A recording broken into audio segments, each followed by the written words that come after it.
आपके भी न्यूज खबर आपकी में आपका स्वागत है। खबर आजकल में आपको खबर दिखाएंगे राजनीति की, खेल की, और जैसा हम हमेशा कहते हैं हमारा जो चैनल है केबी न्यूज, खबर खेल, राजनीति, मनोरंजन एवं सामाजिक सरोकारों की।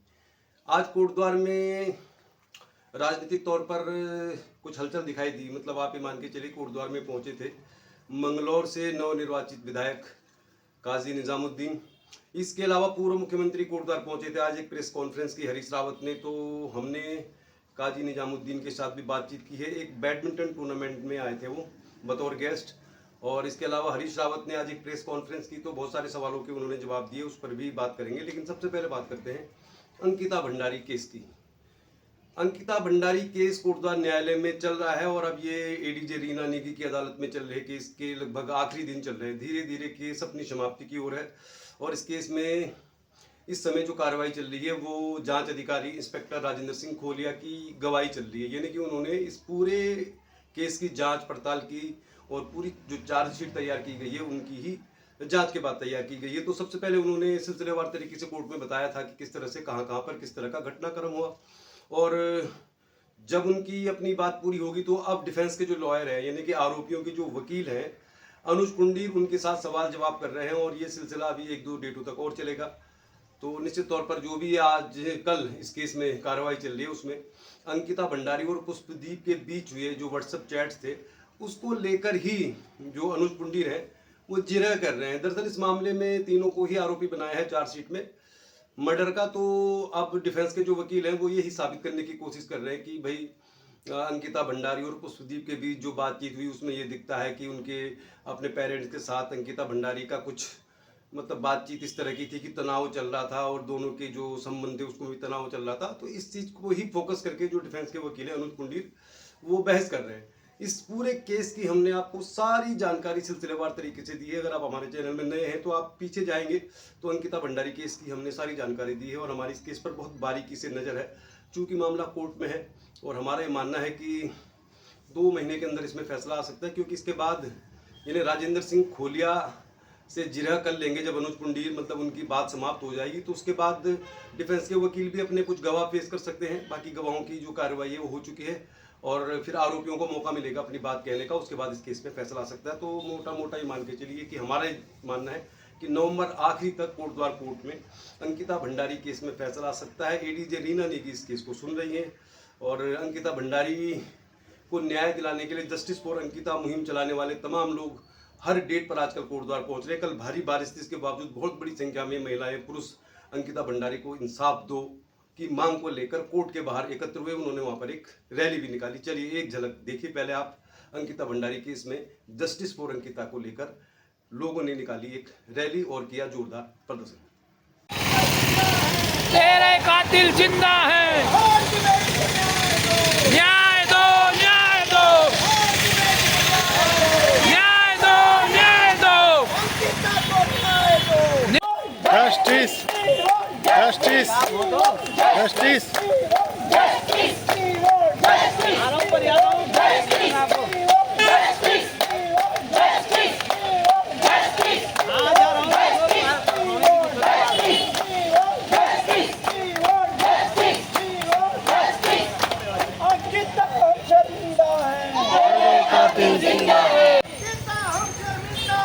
तेरे कातिल जिंदा है, तेरे कातिल जिंदा है। अंकिता के हत्यारों को फांसी दो, फांसी दो, अंकिता के हत्यारों को फांसी दो, फांसी दो, उनकी टक्कर पर संघर्ष। फिर अब आपको खबर दिखाते हैं थोड़ी सी खेल की, थोड़ी सी राजनीति की। तो आज कोटद्वार में राजनीतिक तौर पर हलचल थी। कोटद्वार बाबर के सुरजी वेडिंग पॉइंट में चल रहा है बैडमिंटन का टूर्नामेंट और इस टूर्नामेंट में पहुंचे थे मंगलौर के नवनिर्वाचित विधायक काजी निजामुद्दीन। उनके साथ हमने बातचीत की है। बैडमिंटन के इस टूर्नामेंट में 3 बार के चैंपियन अनुज बर्थवाल और उनकी जो जोड़ी थी वो पहले ही मुकाबले में हार गई। उसकी हाईलाइट सबसे आखिर में दिखाएंगे आपको। कोटद्वार में हरीश रावत पहुंचे। आज एक प्रेस कॉन्फ्रेंस की उन्होंने होटल में। पत्रकारों ने बहुत सारे सवाल पूछे। हालांकि उन्होंने कहा था कि मैं कोटद्वार आया हूं तो कोटद्वार को लेकर मेरे मन में मेरे कार्यकाल में बहुत सारे काम होने थे और सरकार बदल गई तो लालडांग मोटर मार्ग, कणवाश्रम और मेडिकल कॉलेज को लेकर भी उन्होंने बहुत सारे सवालों के जवाब दिए। इसके अलावा पत्रकारों ने जो आजकल मुद्दे चल रहे हैं, चाहे वो सल्ट में मंडल अध्यक्ष बीजेपी के द्वारा एक किशोरी के साथ किया गया यौन शोषण की बात हो, नैनीताल दुग्ध संघ के अध्यक्ष पर लगाए गए आरोपों की बात हो, और विधायक नैलवाल के भाई के पास जो बरामदगी हुई उसको लेकर भी उन्होंने बहुत सारे सवालों के जवाब दिए। तमाम सवाल पत्रकारों ने उनको पूछे और हमने उनको यही पूछा कि भाई ये लालडांग मोटर मार्ग में क्या दिक्कत है, क्यों नहीं बन रहा। तो चलिए फिर शुरू में आप देखिए हरीश रावत ने क्या कहा कोटद्वार की प्रेस कॉन्फ्रेंस में। हमने उनको कुछ पूछा, उसके बाद बंगलौर के विधायक के साथ हमारी बातचीत, और फिर आपको दिखाएंगे स्पोर्ट्स की हाईलाइट, कोटद्वार भाबर की, पौड़ी गढ़वाल की, उत्तराखंड से जुड़ी हुई खबरों के लिए आप हमारे चैनल को देखिए और चैनल को सब्सक्राइब भी कीजिए। चलिए फिर जाते जाते आपको दिखाते तीनों खबरें। कल मिलेंगे किसी और खबर के साथ, देखते। प्रेस के दोस्तों से आप सबको मेरा नमस्कार। कोई ऐसी खास बात नहीं है, मगर मैं कोटद्वार की प्रेस का बहुत पुराने समय से प्रशंसक हूँ। तो मैंने सोचा कि गणेश जी के दर्शन करने आ रहे हैं तो फिर गणेश के ध्वजवाहक के रूप में आपको भी प्रणाम करें। एक्यूज न जो विक्टिम है वो स्वयं कहती है कि एक वीआईपी को विशेष सर्विस देने के लिए मेरे ऊपर दबाव डाला, और सरकार कहती है, विधानसभा के पटल में सरकार कहती है कि वो वीआईपी कमरा है। तो क्या अंकिता से कहा जा रहा था उस कमरे को विशेष वीआईपी कमरे को सर्विस, विशेष सर्विस कोई भी आप कर सकता है। लेकिन जिस दिन राज्य सरकार अपने दर्जाधारी को बचाने में ताकत लगाई अंकिता हत्याकांड में, और अब उस केस की जिस तरीके से न्यायिक हत्या की कोशिश की जा रही है, तो वहीं से ये सारा सिलसिला महिला अत्याचार का प्रारंभ हुआ है। ये तब से निरंतर ये प्रारंभ हुआ है। सातरशा में एक 13 साल की 14 साल की दलित विधवा की बेटी के साथ सामूहिक बलात्कार होता है, उसकी हत्या कर दी जाती है और मारने के बाद उसको सड़क पर डाल दिया जाता है। अच्छा रावत जी, एक सवाल, जैसा आपने कहा कि 3 विषयों पर आप फोकस करना चाहते हैं, कड़वाश्रम, Laldang, medical college. Laldang motor मार्ग को लेकर अक्सर ये कहा जाता है कि जब आपकी सरकार हो, मतलब कांग्रेस की सरकार हो, तो बहुत सारे लोग नेता कांग्रेस के कहते हैं कि इसमें बीजेपी वाले PIL लगा रहे हैं। अब वो अभी हमने कुछ दिन पहले विधायक जी से बात की थी तो वो कह रहे इसमें किसी ने PIL लगा ली है। तो दरअसल आप थोड़ा इसको क्लियर कर दीजिए कि लालडांग मोटर मार्ग में वास्तविक अड़चन क्या है, मतलब ये कानूनी मामला है, क्या मामला है, क्यों नहीं बन रहा है? कोई अड़चन नहीं थी। हमने तो 7.5 करोड़ रुपए कितना विभाग को, वन विभाग को दे दिया था। वन विभाग उसका निर्माण कर रहा था। ये तो स्थिति यह है कि आपने देखो, एक निर्णय सरकार, पैसा सरकार का था।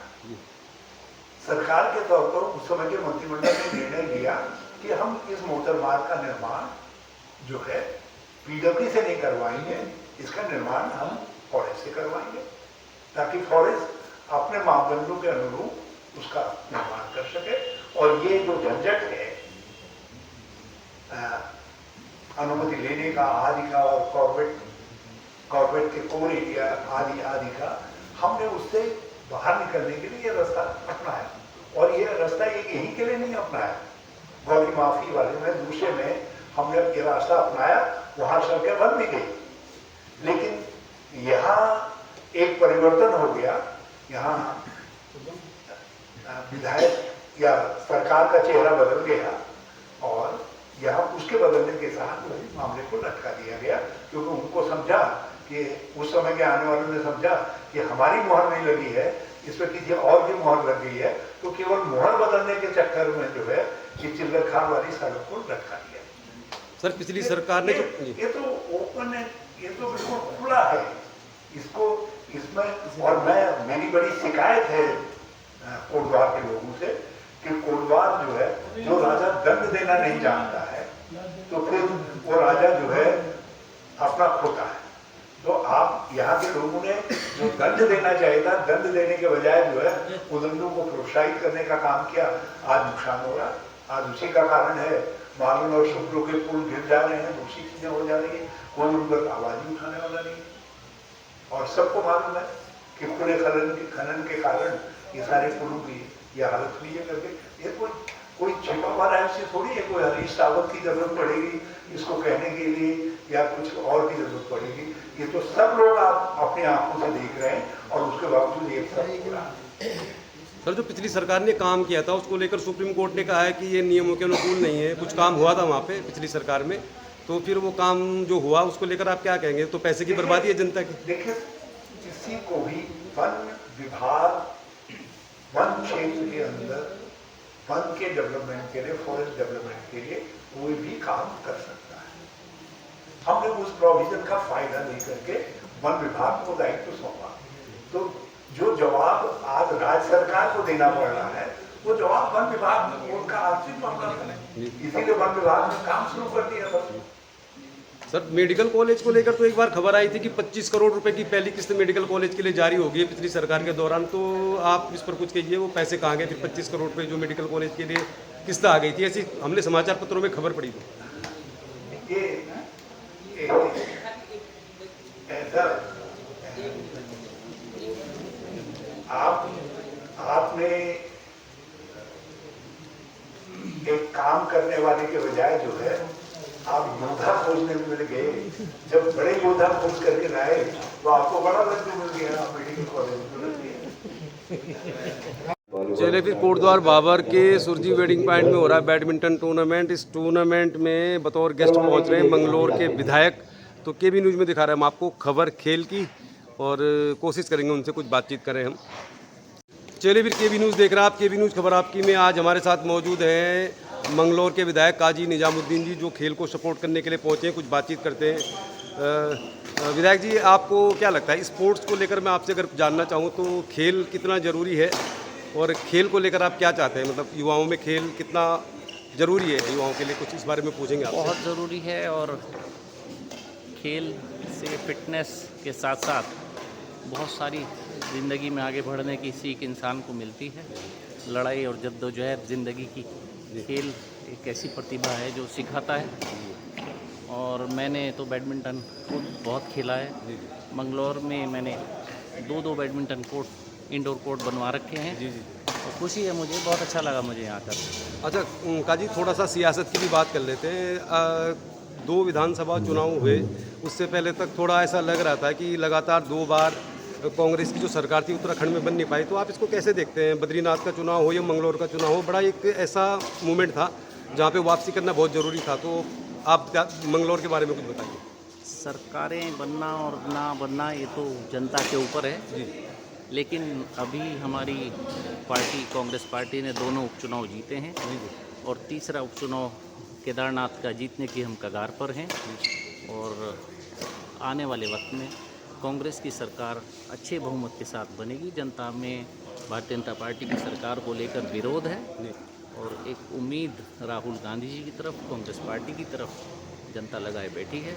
और हम उम्मीद करते हैं कि केदारनाथ में कांग्रेस बहुत अच्छे बहुमत के साथ चुनाव जीतेगी। अच्छा काजी, हालिया जो घटनाक्रम देखें आप पिछले 1 महीने से, अब चाहे वो आप सल्ट से शुरू करें और पत्रकार पर हमले से शुरू करें, या हरिद्वार में भी दिन दहाड़े जो लूट हुई है, और फिर ये एक मामला नैनीताल में भी आ रहा है जिस तरह से आपने देखा होगा, और गणेश जोशी जो मंत्री हैं उनको लेकर, तो आपको क्या लगता है जिस तरह का हालिया घटनाक्रम 1 महीने से चल रहा है उत्तराखंड में? बीजेपी के भ्रष्टाचार का एक आपको कहानी मिलेगी, चाहे वो पैसों का भ्रष्टाचार हो, चाहे वो महिलाओं के प्रति अत्याचार हो, और उसको वो कवर अप करने के लिए फिर धार्मिक भावनाएं भड़काने की योजनाएं बनाती रहती है भारतीय जनता पार्टी और उनके जुड़े हुए संगठन। और लेकिन अब जनता समझ रही है, रोज़गार मांगती है, बेरोज़गार सब जनता के खिलाफ आवाज़ उठा रहे हैं। और हालत ये है कि सड़क टूट गई तो गड्ढे, पुल टूट गया तो बनता नहीं है, और जो विकास के लिए इनके पास कोई योजनाएं और पैसे नहीं हैं, बिजली घर, बिजली बनाने की क्षमताएं सब इन्होंने ठप कर रखी हैं। फैक्ट्रियां लगातार बंद हो रही हैं, नई फैक्ट्री लगने का कोई योजना आ नहीं रही है। तो ये सारी भारतीय जनता पार्टी की कूटनीतियाँ अब जनता के सामने है, और जनता इससे परेशान और दुखी है। अच्छा काजी, बस आखिरी सवाल, क्योंकि खेल है इसमें, और खेल में भी राजनीति होती है, राजनीति में भी खेल होता है। अब आप देखेंगे कि 10 नवंबर को निकाय और पंचायत चुनाव से संबंधित घोषणा सरकार करने वाली है, और इसी चुनाव से पहले एक बयान आ रहा है कि यूसीसी को 9 नवंबर को संभवतः लागू किया जाएगा, तो आपको क्या लगता है कि जो परिस्थितियां हैं केवल ये उनसे ध्यान भटकाने की बात है? रोजगार की बात करिए, स्वास्थ्य की बात करिए और विकास की बात करिए, सड़क की बात करिए, ये भावनाओं से ना पेट भरेगा, ना रोज़ी मिलेगी और ना प्रदेश आगे बढ़ेगा। धन्यवाद, धन्यवाद, बहुत बहुत धन्यवाद। चलिए फिर कोटद्वार बाबर के सुरजी वेडिंग पॉइंट में हो रहा है बैडमिंटन टूर्नामेंट। इस टूर्नामेंट में बतौर गेस्ट पहुंच रहे हैं मंगलोर के विधायक। तो केबी न्यूज़ में दिखा रहे हैं हम आपको खबर खेल की और कोशिश करेंगे उनसे कुछ बातचीत करें हम।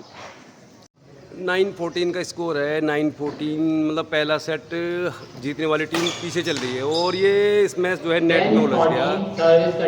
10-14 यहाँ पे स्कोर चल रहा है। चलिए फिर दिखा रहे हैं आपको हम। और ये वेडिंग पॉइंट है, कोटद्वार में खेल की सुविधाएं ना के बराबर है। तो टूर्नामेंट जो है कोटद्वार में स्टेडियम है, वहाँ पे बैडमिंटन होता है, लेकिन वहाँ पे कोई नहीं आ जाता। बहुत बढ़िया मैच चल रहा है, बेहतरीन, बहुत बढ़िया है ये। और देखिए आप क्या जोरदार मुकाबला चल रहा है। और ये बाहर गिर गई तो 11-14। चलिए आपको स्कोरर से भी दिखा, स्कोरर को भी दिखा देते हैं। 11-14 बड़ा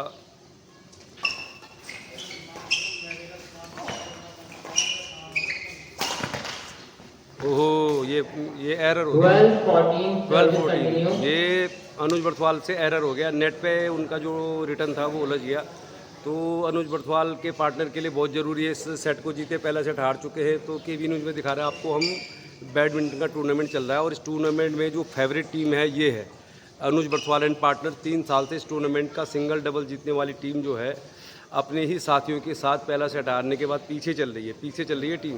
12-14 अभी इस सेट में आगे पहला सेट हार चुकी है। तो 12-14 पे सर्विस, बहुत बढ़िया, बहुत शानदार। और ये इस मैच नेट में उलझ गया तो 15-12 का स्कोर आ गया है। तो 15-12 के साथ अब क्या अनुज बर्थवाल एंड पार्टनर इसमें वापसी कर पाएंगे? एक सेट से पीछे चल रहे। और देखिए आप, बहुत बढ़िया, बहुत शानदार। और यहाँ पर मुश्किल हो जाएगा। 13-15 हो गया स्कोर लगभग अभी।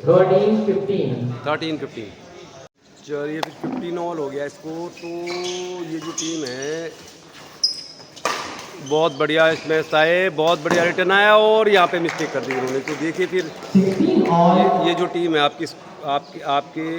आपके जो स्क्रीन में टीम है, ये एक सेट से पीछे चल रही, जबकि ये चैंपियन टीम है। अच्छी सर्विस, अच्छा रिटर्न आया है और अब ये नेट में उलझ गया रिटर्न। तो आप देखिए 17-16 ये जो टीम है अनुज बर्थवाल एंड पार्टनर की, ये डिफेंडिंग चैंपियन है और ये एक सेट हारने के बाद इस सेट में भी थोड़ा 1 पॉइंट से पीछे चल रही है। अब ये बता रहे हैं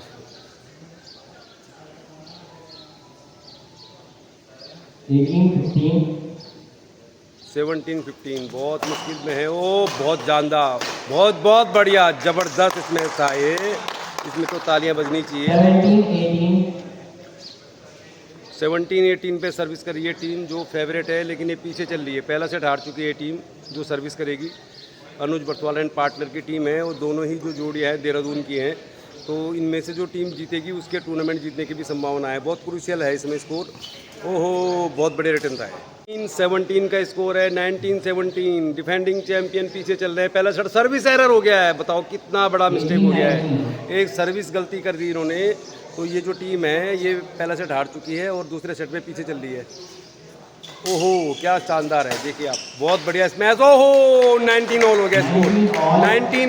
19 ऑल बोले तो आप बहुत क्लोज मैच है ये। अब इस टीम को 19 ऑल में मैच ख़त्म करना होगा अगर इस टूर्नामेंट में बने रहना है। पिछले बार के चैंपियन है ये।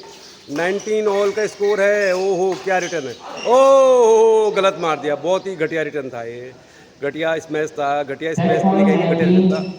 Match point game point, match point game point है ये। मैच पॉइंट गेम पॉइंट है और बहुत बढ़िया, बहुत शानदार। ओ नो, तो देखिए आप, जो अनुज बर्थवाल एंड पार्टनर हैं, मतलब जो टीम डिफेंडिंग चैंपियन थी वो टीम हार गई है और ये बड़ा नज़दीकी मुकाबला था। कुछ बड़ी गलतियां हो गई इनसे।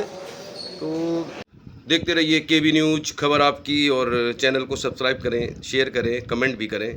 धन्यवाद।